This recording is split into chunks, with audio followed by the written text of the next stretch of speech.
কি রে দাদা, তুই কিছু শুনতে পাচ্ছিস? কি ব্যাপার? কারা যেন হাসছে মনে হচ্ছে। এত রাতে কে হাসছে রে? মনে হচ্ছে বাড়ির পিছন দিকটার বাঁশ বাগান থেকে আওয়াজটা আসছে।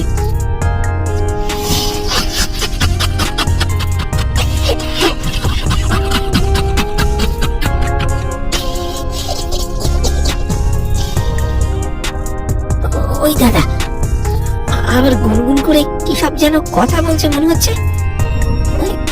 কারা ওরা? এত রাতে এখানে কি করছে? হ্যাঁ, আরে চুপ কর, ভালোভাবে শুনতে দে। আমার মনে হয় বাড়ির পেছনে কিছু চোর এসে গজল্লা করছে। জানে আজ মামাদের ধান গোলায় ধান উঠেছে, মনে হয় শীত কাটতে এসেছে। কি বলছিস রে? সত্যি চোর? আমার সাথে হয়তো দেখি। এখন মামা মামিকে ডাকার দরকার নেই।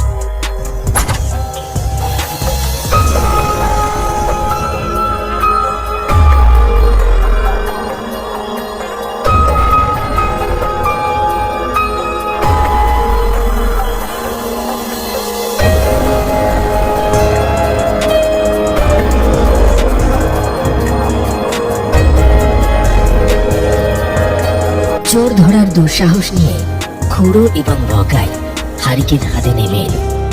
কিন্তু নিচতলায় নেমে তাদের মনে হলো হাসি আর ফিসফিসানির আওয়াজটা যেন আরো কাছে এসে গেছে।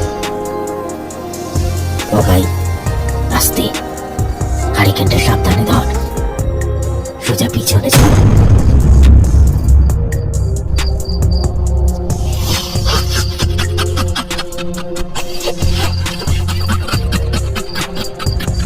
দাদা, আমার কেমন যেন ভয় করছে। চোরেরা এত নিচু স্বরে কথা বলবে কেন? হ্যাঁ, আর ওই যে কান্নাটা, ওটা কিসের? চুপ কর, চুপ কর।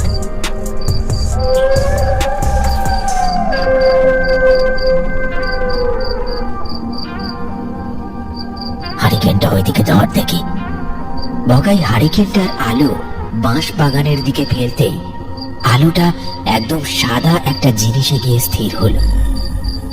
সেটি কোনো মানুষ নয়, সেটি হলো একটি ছোট সাদা কাপড়, যা বাঁশের সাথে ঝুলে দুলছে। আর তাতে যা দেখা গেল, তাদের সারা শরীরের সমস্ত রক্ত যেন জমাট বেঁধে গেল। প্রায় 8-10 জন মানুষের অস্পষ্ট অপায়াব, কেউ বসে কেউ শুয়ে, যেন এক গোল হয়ে আড্ডা মারছে। কিন্তু তাদের কারোর মুখ স্পষ্ট নয়, শুধু শরীরের ভেতরের হাড়গুলো পর্যন্ত দেখা যাচ্ছে।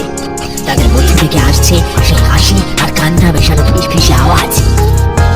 আরে ধর খুড়ো, থামলা কেন? কি দেখলে? ওরা কারা ছিল বলো না? এখন ওই সাদা সাদা হাড়ওয়ালা জিনিসগুলো কি ছিল? ওরা কি করছিল? আড্ডা দিচ্ছিল নাকি? খুড়ো, তুমি একটা টাকা দিয়ে শুরু করো, দাঁড়াইলো না। এমন জায়গায় গল্প কাইটা দিলে খুব ভর করে যে। দেখ বাবু, ওসব জিনিসগুলো মানুষ ছিল না, আর ভূত ঠিক না। ভূতের মতো ছিল না, ওদের দেখে মনে হচ্ছিল জীবিত আর মৃতের মাঝামাঝি কোথাও আটকানো অশান্ত প্রাণ, যারা বহু বছর আগে একসাথে মরেছিল। একসাথে মরেছিল মানে কি কখনো? দেখ, ওরা বসেছিল গোল হয়ে, ঠিক যেমন আমরা এখন বসে আছি। কিন্তু ওদের মুখ ছিল না, যেন হাড়ে হাড়ে ঠোকাঠুকি আওয়াজ হচ্ছিল। তারপর কি হলো? মানুষ মরে গেলে শরীর পচে যায়, কিন্তু যদি মৃত্যুর পরেও কোনো দেহ শান্তি না পায়, তাহলে আত্মা শুধু ভেসে বেড়ায় না, যন্ত্রণা নিয়ে ছুটে বেড়ায়। ওরা ঠিক সেই রকম।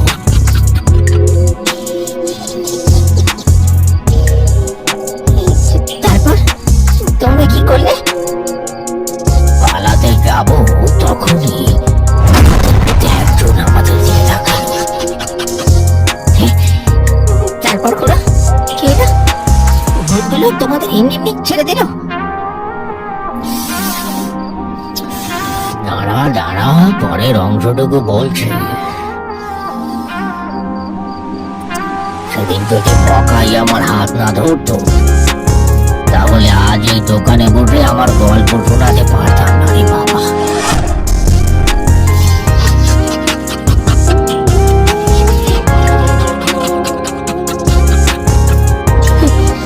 দাদা, দৌড়াবি নাকি চিৎকার করবো? চুপ কর, চুপ কর, একটু নড়বি না, ওদের সামনে বললেই সর্বনাশ। খুড়োর সেই কথা শুনে বগাই পাথরের মতো দাঁড়িয়ে রইল। তারা দুজনে সেই মুহূর্তে বুঝেছিল নড়াচড়া করলে তার ফল আরো ভয়ঙ্কর হবে। আর ঠিক সেই সময় একটি ছায়ামূর্তি তাদের দিকে তাকায়। তখনই ঘটল সবচেয়ে ভয়ঙ্কর ঘটনা। অভয়টির মুখটা হাঁ হয়ে গেল, যেন সে চিৎকার করতে চাইছে, কিন্তু কোনো শব্দ বের হলো না। শব্দের বদলে তাদের দিকে ছুটে এলো এক অসহ্য পচা গন্ধ।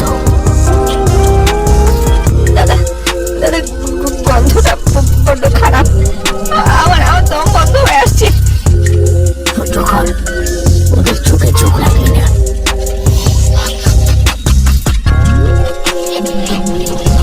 সেই অশরীরী আড্ডা থেমে গেল। পুরো বাঁশ বাগান এখন ভূতের আড্ডাখানা।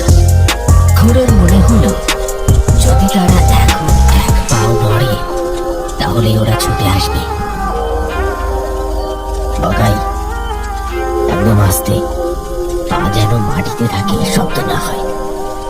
আমরা আস্তে আস্তে পিছন দিকে সরব। খুড়ো আর বগাই আস্তে আস্তে পিছু ফিরতে শুরু করেছে।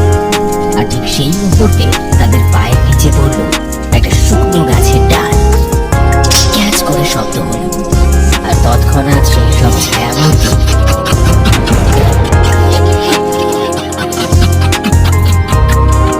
দাদা, এবার দৌড়ো, সোজা গিয়ে ঘরে ঢুকবি। চিৎকার করতে করতে ছুটে আসছে সেসব ছায়ামূর্তিরা।